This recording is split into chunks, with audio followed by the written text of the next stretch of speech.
Vignette number 25. A 62-year-old man is found on physical exam to have a 6 cm pulsatile mass deep in the abdomen between the xiphoid and the umbilicus. This is, of course, an abdominal aortic aneurysm. Abdominal aortic aneurysms are typically asymptomatic. They don't hurt. We don't know they're there. We just find them. Find them on physical exam. Find them on a sonogram or CT scan that was done for some other reason. But the importance of finding the aneurysm is that once they reach a certain size, abdominal aortic aneurysms have a very high probability of rupturing, and the rupture of the aneurysm then is a fatal or nearly fatal situation. And so we, of course, want to repair electively the abdominal aortic aneurysms that are at risk before we have to find ourselves in the much dire situation of doing it when the aneurysm is rupturing. Well, the key to this decision is the size of the aneurysm. I'm going to oversimplify again because we don't have the time to cover all the variations and permutations, but as a rule, if an aneurysm is 6 cm or bigger, everybody agrees we have to repair electively that aneurysm. If the aneurysm is 4 cm or smaller, most people would agree we can safely watch and wait and see if this is growing in the future. In between 4 and 6, you have a heated argument. If you put a room full of vascular surgeons and internists together and give them a case of an aneurysm that is between 4 and 6, you're going to have a spirited discussion with some people arguing for the repair and some otherwise. And if that's a difficult decision for the experts to do, you would not be asked as a fourth-year medical student taking the USMLE to make that difficult decision. So my expectation is that your aneurysm in the exam will either be 6 cm or higher, you have to operate that one, or 4 cm or smaller, and you can safely do watchful waiting. Let me point out that since the decision depends so much on the size, you're not going to trust your hands that felt an abdominal aortic aneurysm through the belly wall. And so the workup begins with a more precise measurement. So if we go back to this vignette, on physical exam, this gentleman was found to have a 6 cm pulsatile mass. The next thing you want here is a sonogram. A CT scan would also give you the size of the aneurysm. CT scan is a little more expensive. You probably don't need the more expensive test. Sonograms are very good at giving you the size of the aneurysm. So a sonogram, so you know the precise measurement and you can make the appropriate decision.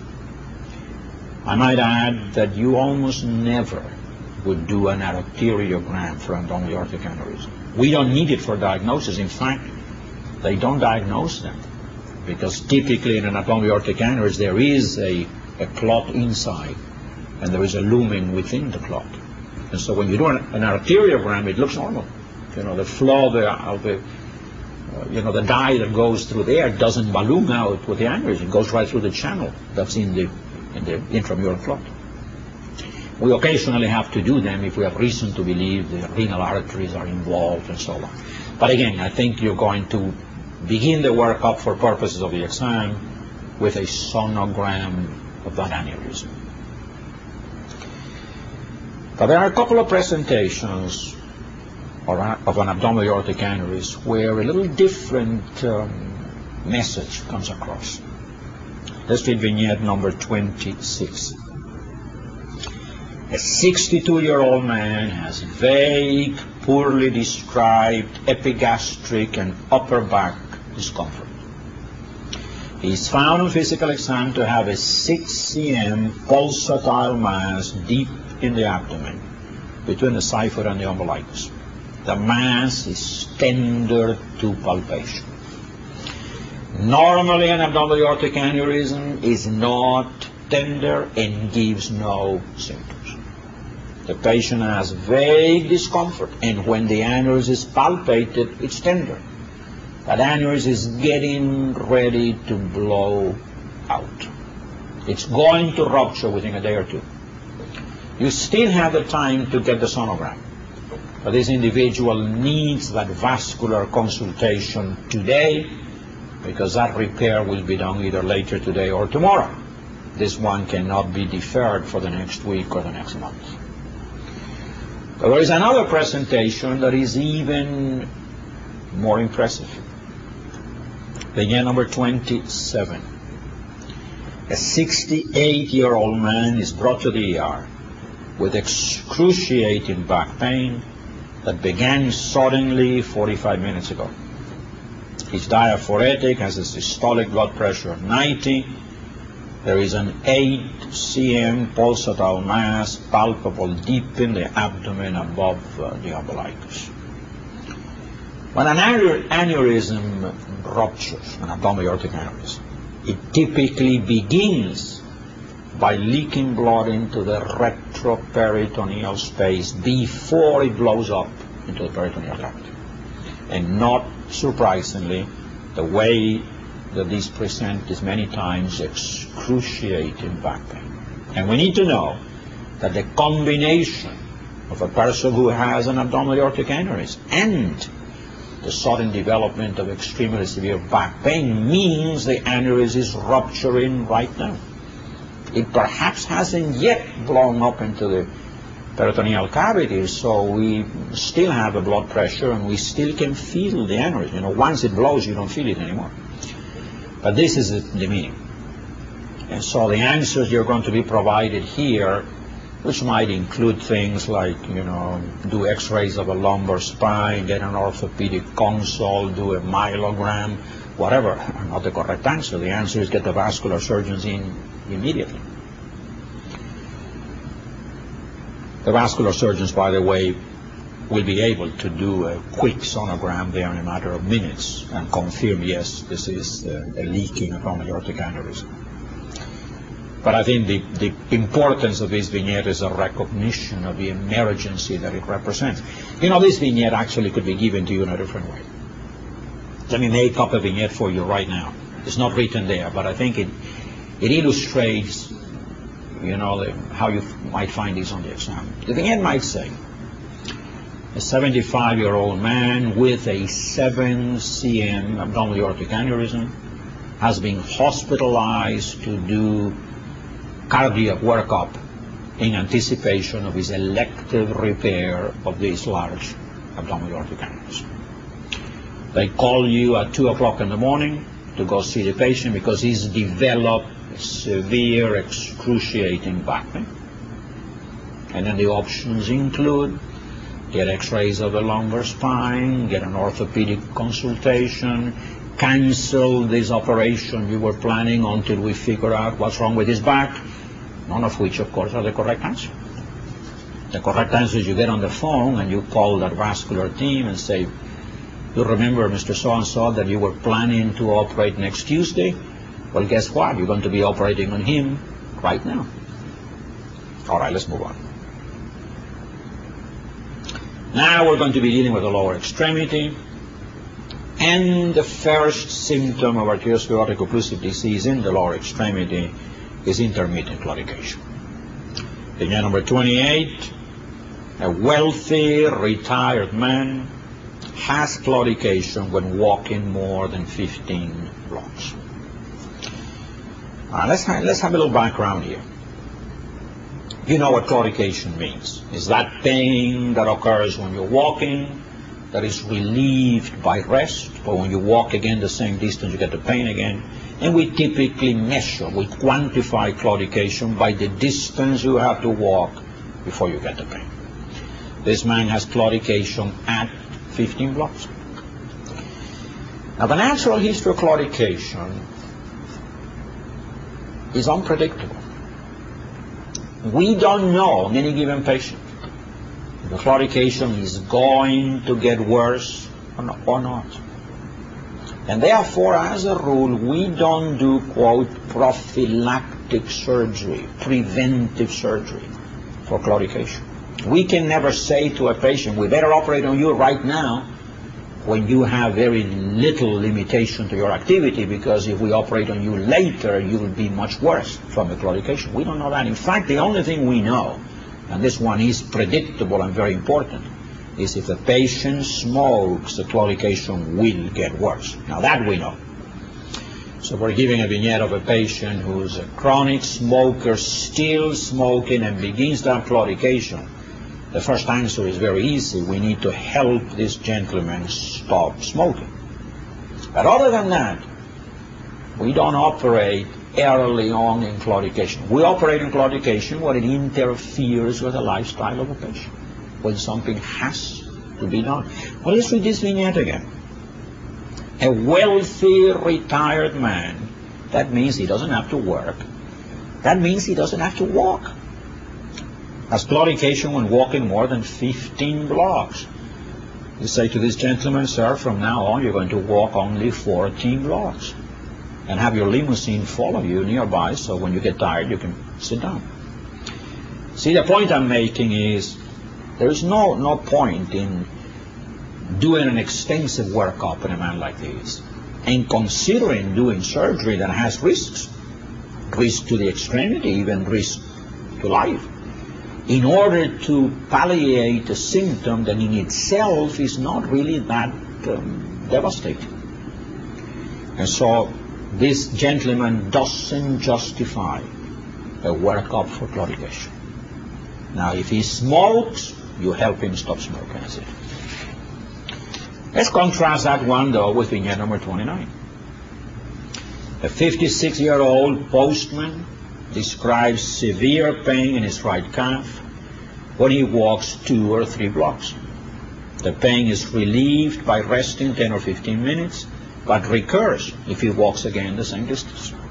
He cannot do his job this way. He does not yet qualify for retirement, so he's most anxious to have this problem solved. He does not smoke. The only easy thing you could have done, stop smoking, you can't. He doesn't smoke. And this man needs to feed his family, and he needs to be able to do his job, and he cannot do it if he has claudication every 2 or 3 blocks. This man needs a workup. Now, we touched upon this when we have some of the previous vignettes dealing with leg ulcers, but let's go through this again. The first thing we're going to need here after the physical exam, obviously, will be those Doppler studies looking for the pressure gradient. A fancy, elegant way to measure blood pressure in a pretty accurate fashion. So we measure blood pressure with the help of the Doppler equipment in the arm and in different points in the leg, looking for the gradient. If we find that there is no gradient, pressures are pretty much the same throughout, then he does have disease, probably arteriosclerotic occlusive disease, but it's affecting the small vessels for which there is no surgical solution. But if we find the gradient, if we find the point at which there is a significant drop on the pressure, then the next thing to do is the arteriograms that will show us the vessels, where the obstruction is, how extensive, and then we will do the appropriate repair. In a very brief summary, if there is a long segment that is occluded, which is typically what we find, then a bypass is a solution. If that occluded segment is in the aortoiliac region, typically the bypass would be from the aorta to the femorals, aortobifemoral bypass, which requires a prosthesis to be done. It would be something like a Dacron prosthesis or some other material, but we don't have big disposable veins in the body that could be used to hook up to the aorta and bring blood to both legs. So this would have to be a plastic prosthesis. If we find, on the other hand, that the predominant problem is a long occlusion in the femoral area, the common femoral, or more frequently, in fact, the superficial femoral. A very, very common finding would be the superficial femoral is occluded. So we have the common femoral and the profunda that are still open. The profunda reconstitutes at the level of the popliteal. And so then a femoral-popliteal bypass would be the most common operation. And for that we can use saphenous veins. We harvest the patient's own veins, tie off all the little collaterals, reverse it so that the flow now isn't interrupted by the valves, and use it as a new artery. And if it's a very small segment of occlusion, we may be able to do an angioplasty and put a stent. And again, this is an oversimplification. I should point out that nowadays all kinds of miracles are being done with peripheral vascular surgery, where they hook up vessels all the way down to little arteries in the foot and so on. But this is sort of a general thing. All right, let's move on to the next one, vignette number 30. A patient consults you because he cannot sleep. On questioning, it turns out that he has pain in the right calf, which keeps him from falling asleep. He relates that the pain goes away if he sits by the side of the bed and dangles a leg. His wife adds that she has watched him do that, and she has noticed that the leg, which was very pale when he was lying down, becomes deep purple several minutes after he's sitting up. On physical exam, the skin of that leg is shiny, there is no hair, and there are no palpable peripheral pulses. And this is the penultimate stage of arteriosclerotic occlusive disease, rest pain. The ultimate state would be gangrene, ulceration and gangrene. This is rest pain, the penultimate state. And this description is classical. And you might wonder, why does this man feel the pain at night when he's not exercising? Because the previous vignette we had was a patient that had pain when he walked, but the pain went away when he rested. Well, the reason is this way, because this patient doesn't walk anymore. A patient who is that far along with the disease has already learned that it hurts when he walks. And he becomes a sedentary individual who, in fact, has pain all the time, rest pain. But during the day that his mind is busy and occupied with other things, he doesn't feel the pain as much as he does at night when he's trying to sleep and nothing else distracts him. So this is a classical description. Obviously, this man needs help. And this help would begin then with the Doppler studies, looking for the pressure gradient, the arteriogram if there is a pressure gradient, the appropriate bypass or other intervention as we detailed before. Now we're going to move to a different kind of problem. Vignette number 31. A 45-year-old man shows up in the ER with a pale, cold, pulseless, paresthetic, painful, and paralytic lower extremity. The process began suddenly 2 hours ago. Physical exam shows no pulses anywhere in that lower extremity. Pulse at the wrist is 95 per minute, grossly irregular. And in these last two words is the key to the diagnosis. A grossly irregular pulse most commonly means atrial fibrillation. And the patient with atrial fibrillation, along with the patient that has had a recent myocardial infarction, is one of the two settings in which you could get a clot, the tail of a clot to break off, go down the circulation, and occlude at some bifurcation point. We in fact talked about one of these earlier when we talked about mesenteric ischemia. Well, in this particular example, the clot didn't go to the mesenteric vessels, it went to the leg, either to the aortic bifurcation or beyond. So now we have an emergency kind of situation, because this is not the gradual occlusion of blood vessels that we see in arteriosclerotic occlusive disease that give enough time for collateral circulation to develop. This is a sudden occlusion. That leg is going to be dead in 6 or 8 hours. We can clinically determine what the level of occlusion is, but we might do it in a little more elegant way with Doppler studies. So probably Doppler studies would be a good answer. There are variations in this thing. If you knew more detail about peripheral vascular disease, there might be circumstances where you wouldn't. But Doppler studies might be a good answer as the next thing to do. And then after that, we do embolectomy with the use of Fogarty catheters. The Fogarty catheter is a long catheter with a little balloon at the end. can be inflated to the other side. And we, therefore, the Fogarty catheter enables us to do a pretty minor operative procedure. We don't need to open the abdomen and go to the aorta, to the bifurcation, to the iliacs where the clot might be. But we can do this by threading the catheter through the groin. So we do a small incision in the groin, can be done under local anesthesia, get down to the femoral vessels, thread the catheter backwards, and when that catheter has gone beyond where the clot is, we inflate the balloon, we pull back, and that retrieves the clot and opens up the circulation again. Let me alert you to a couple of variants here. If you were given good evidence on the vignette that this is an incomplete occlusion rather than a complete occlusion, you might resort to clot busters rather than the Fogarty catheter. But perhaps the more important variant that I want to alert you to, if you're told in this vignette, by the time you get to see the patient, he's already had the symptoms for 8 hours, or maybe 6 hours. So a long period has elapsed of ischemia in that leg before you can do the embolectomy.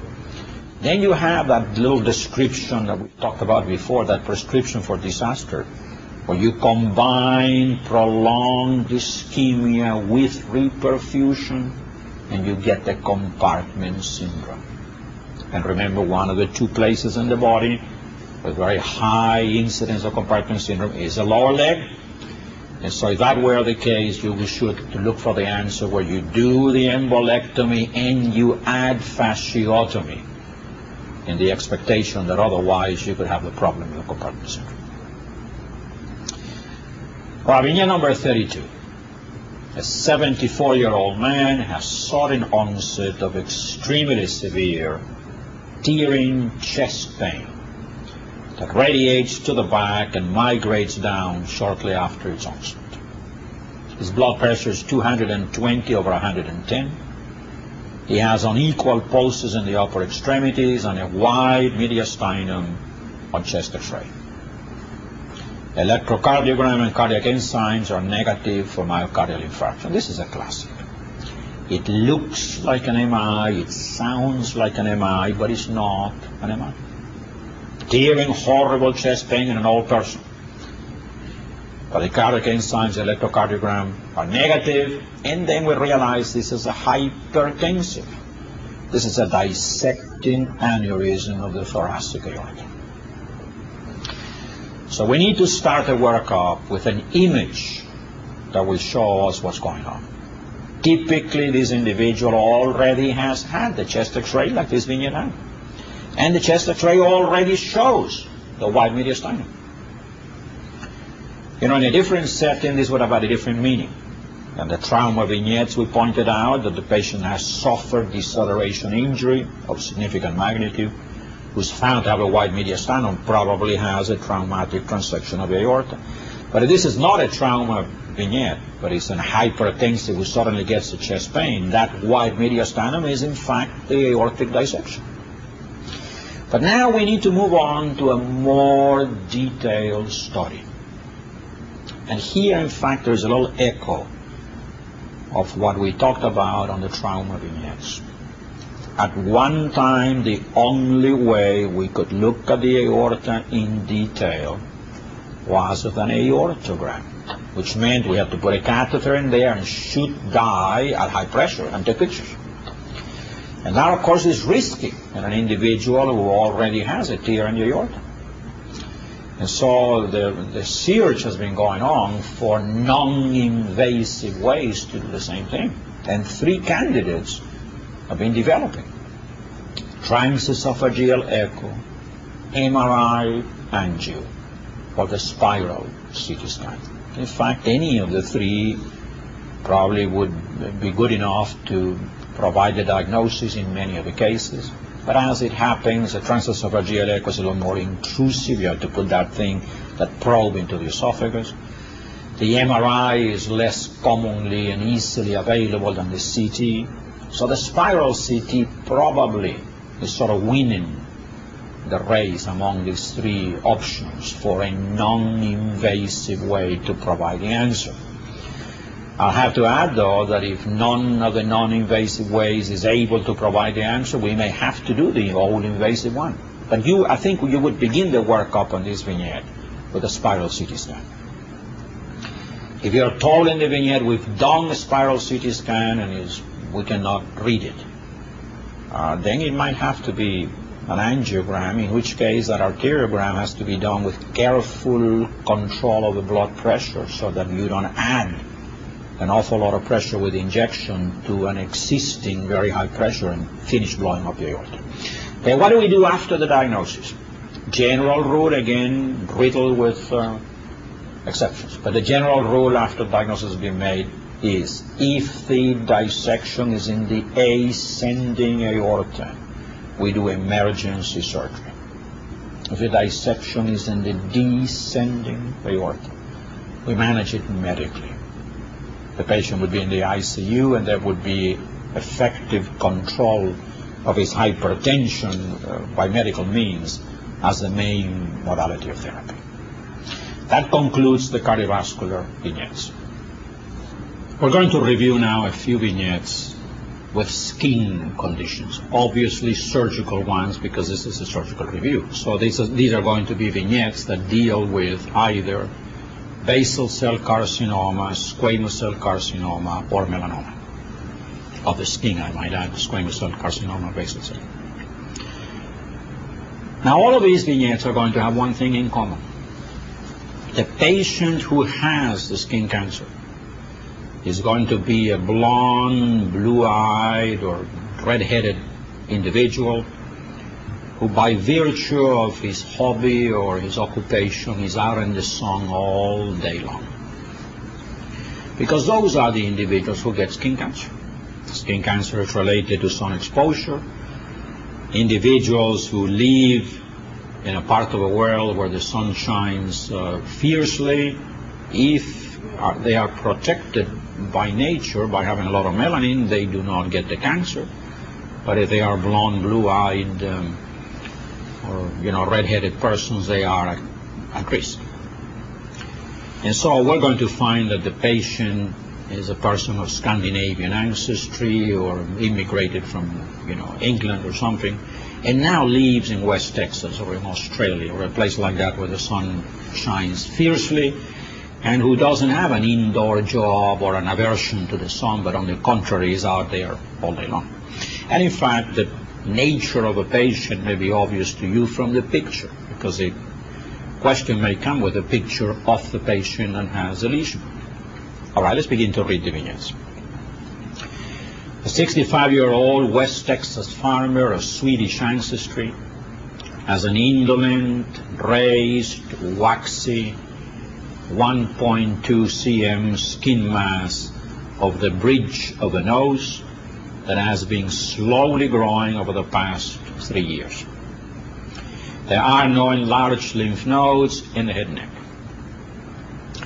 There is only one of the three skin cancers that may have this morphological presentation, the raised, waxy little lesion, and that's a basal cell.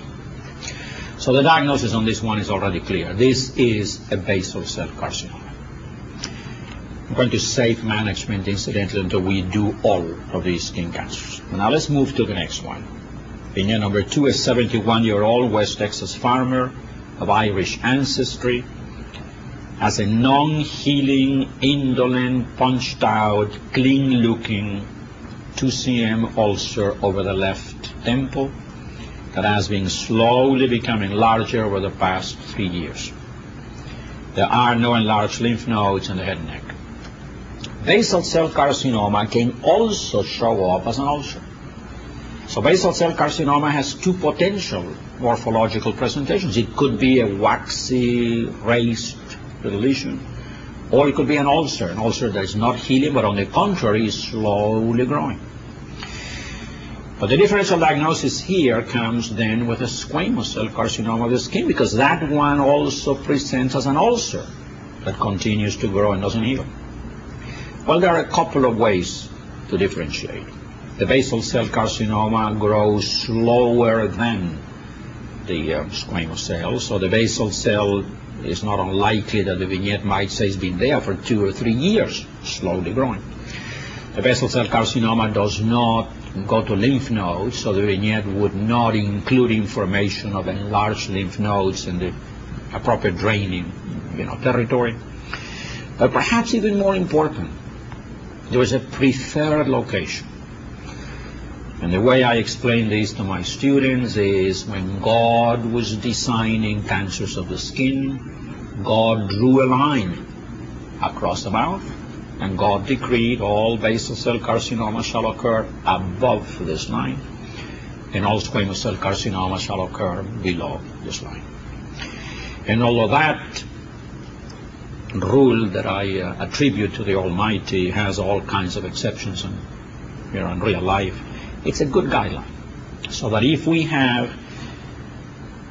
a skin ulcer in the exam and it is above the mouth, there's a good chance it is a basal cell carcinoma. If it is below that same line, it has a good chance of being a squamous cell carcinoma. Let me emphasize that this rule pertains only to skin cancers. I had a student once at one of the courses, when confronted with the differential diagnosis between adenocarcinoma of the rectum versus squamous cell carcinoma of the anus, I had a student tell me, well, it's below this line, it must be squamous cell carcinoma. That line doesn't pertain to cancers anywhere other than in the skin. Well, the next vignette exemplifies the same thing. Vignette number 3, a blonde, blue-eyed, 69-year-old sailor has a non-healing, indolent 1.5 cm ulcer on the lower lip that has been present and slowly enlarging for the past 8 months. He is a pipe smoker but has no other lesions or physical findings. This is a classic. It's below that famous line, and in fact the lower lip is a favorite location for squamous cell carcinoma. So this is going to be squamous cell carcinoma. What do we do for these lesions? We start with a full thickness biopsy at the edge of the lesion. That specimen the pathologist gets must contain normal skin as well as tumor, and the transition between the two. Now that biopsy could be obtained with a knife or with a punch. That's immaterial, but it has to be a full thickness biopsy done at the edge of the lesion. The basal cell carcinoma then requires excision, but it can be a very conservative one. The margins do not have to be very large. In fact, a few millimeters are more than plenty.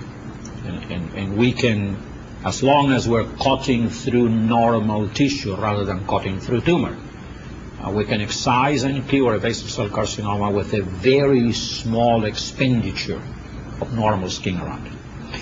The squamous cell carcinoma is more aggressive and requires more. So the squamous cell carcinoma requires more of a margin, anywhere between 0.5 cm to, depending on location, as much as 1 or 2 cms.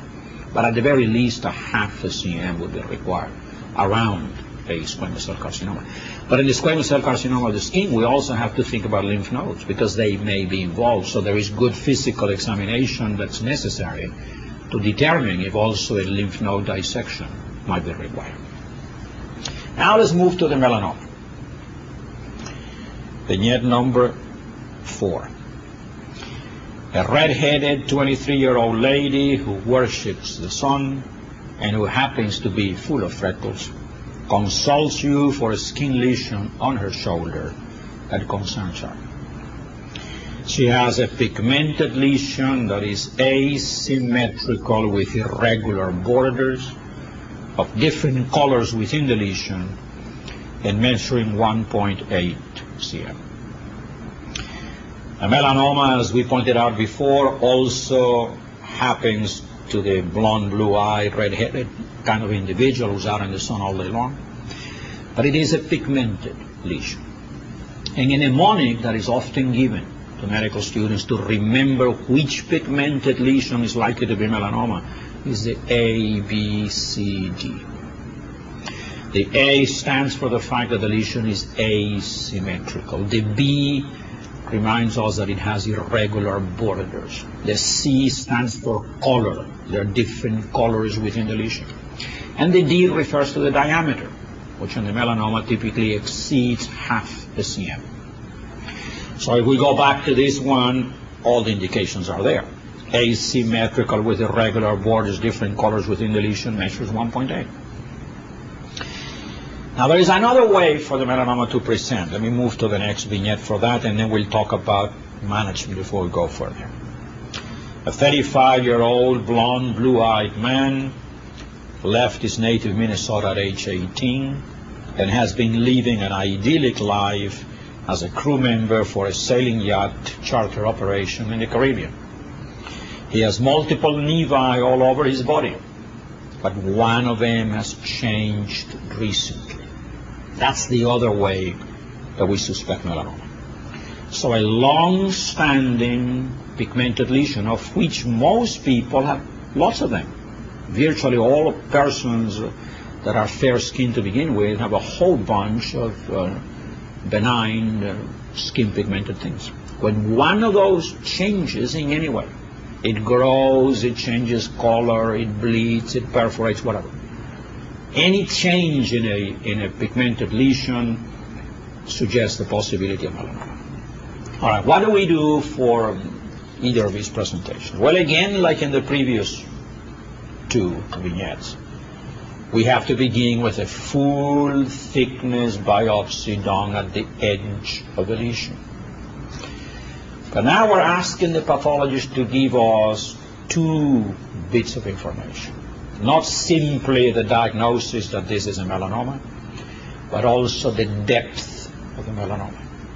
Because the behavior of a melanoma, and therefore the treatment needed for a melanoma, depends enormously on how invasive that melanoma is. The very superficial melanomas only require the local excision without an awful lot of marginal normal skin, and we're done, and that patient's going to be cured.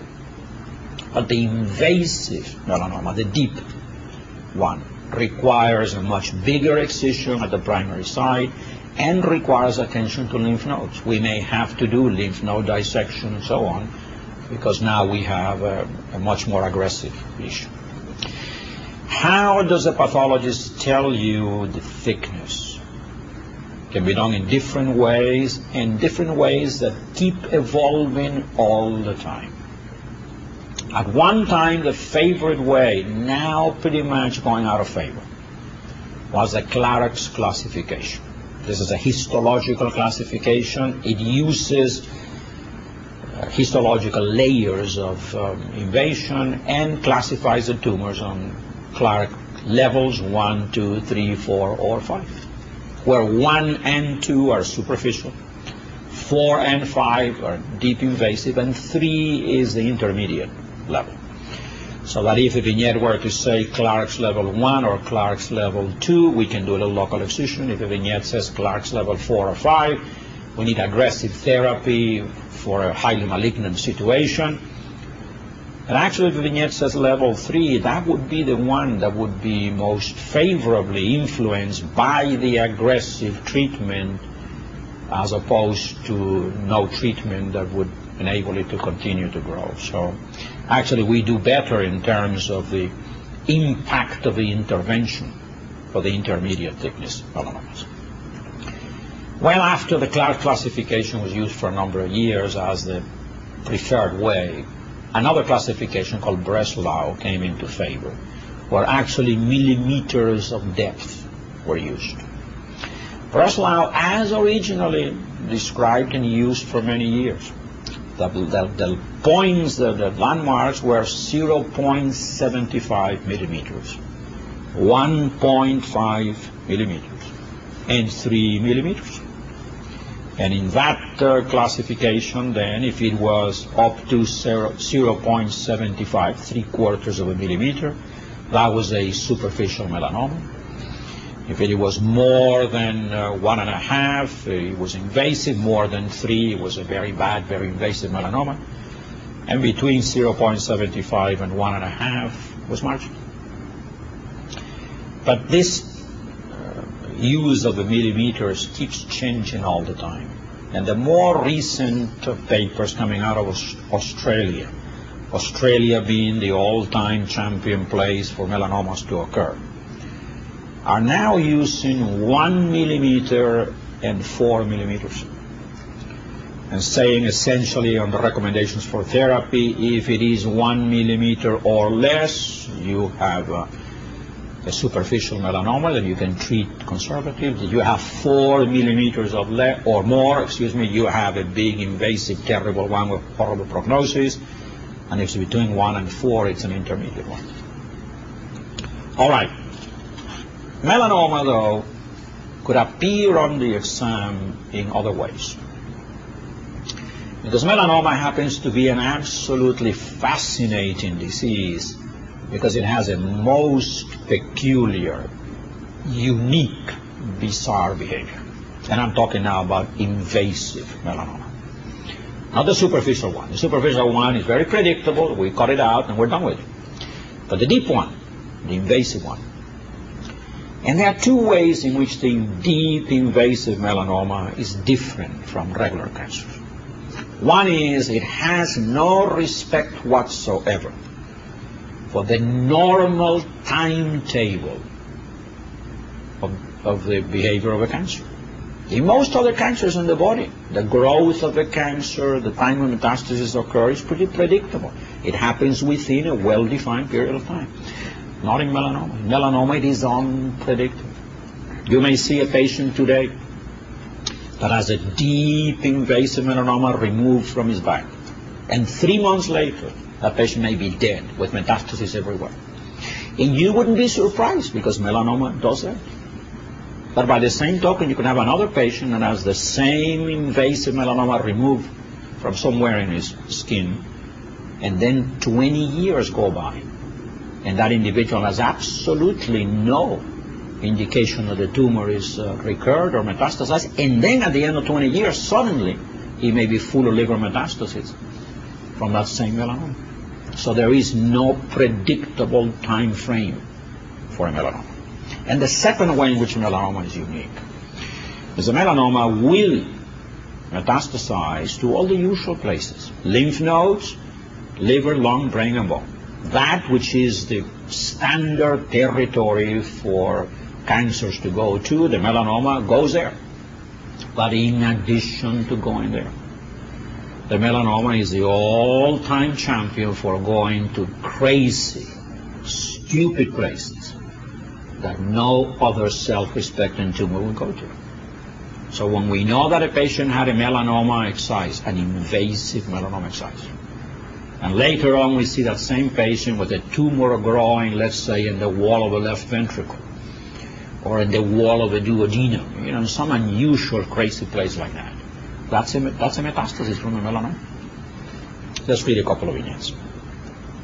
Vignette number 6. A 44-year-old man has unequivocal signs of multiple liver metastases. But no primary tumor has been identified by multiple diagnostic studies of the abdomen and chest. The only abnormality in the physical exam is a missing toe, which he says was removed at the age of 18 for a black tumor under the toenail. The man had a melanoma 20-some years ago. Nothing happened during that intervening period of time. Now he's got a liver full of meds. Melanoma will do that. There is another variant to this one, an almost identical exam question. But instead of the abnormality being a missing toe, the abnormality is a missing eye. It will describe the patient full of liver metastases, and then on the physical exam, the only abnormality is the patient has an artificial eye. And when inquiring what happened to the eye, the patient will say, "Oh, I had a tumor in the eye." And they took the eye out. But that was way back. I had that tumor in the eye when I was 25 years old, and the patient now may be 50. That tumor in the eye was a melanoma of the choroid, 20 years went by with nothing happening. Now, metastasis is everywhere. So it's a pretty classical thing as far as being easy to recognize on the exam. Those things are metastatic melanoma. And the next example is, again, classic, again, number 7.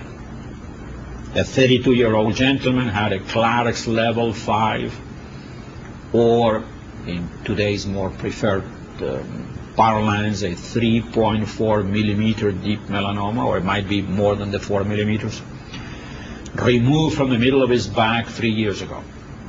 He now has, and the vignette is going to say, a tumor growing in the wall of the left ventricle, a tumor growing in the wall of the duodenum, a tumor growing in the ischiorectal area, whatever.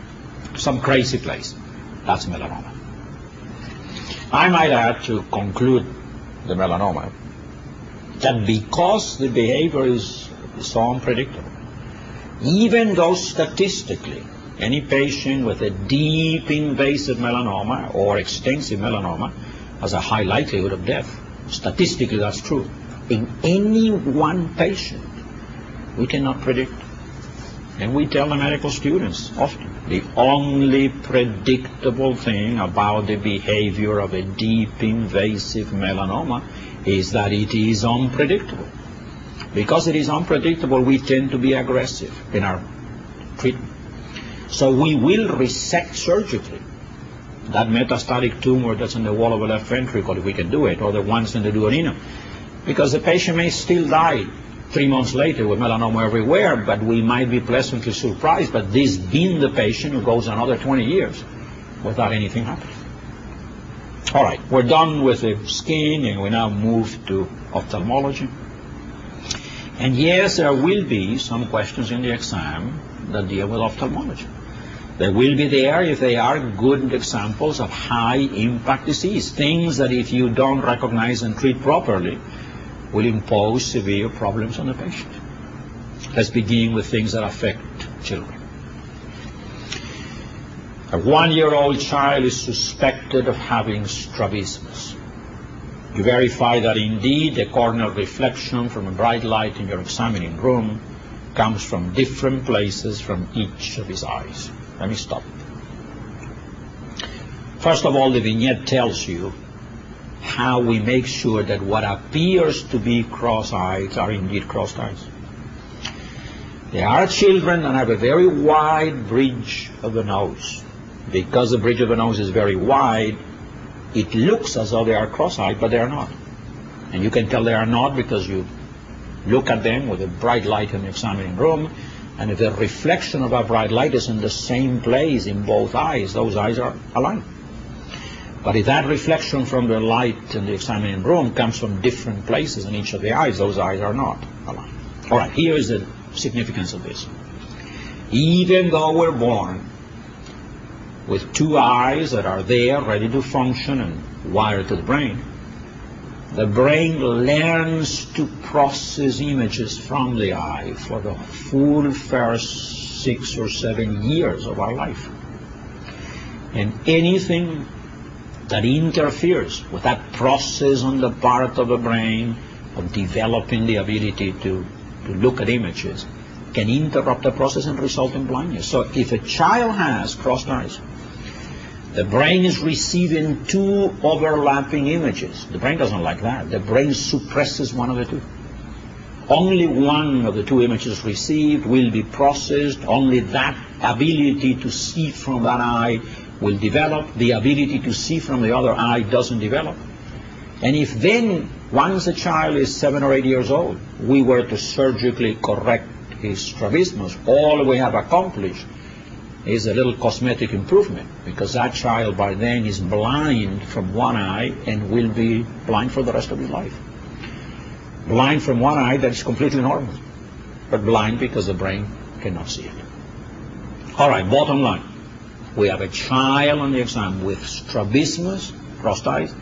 It must be surgically corrected. The sooner, the better.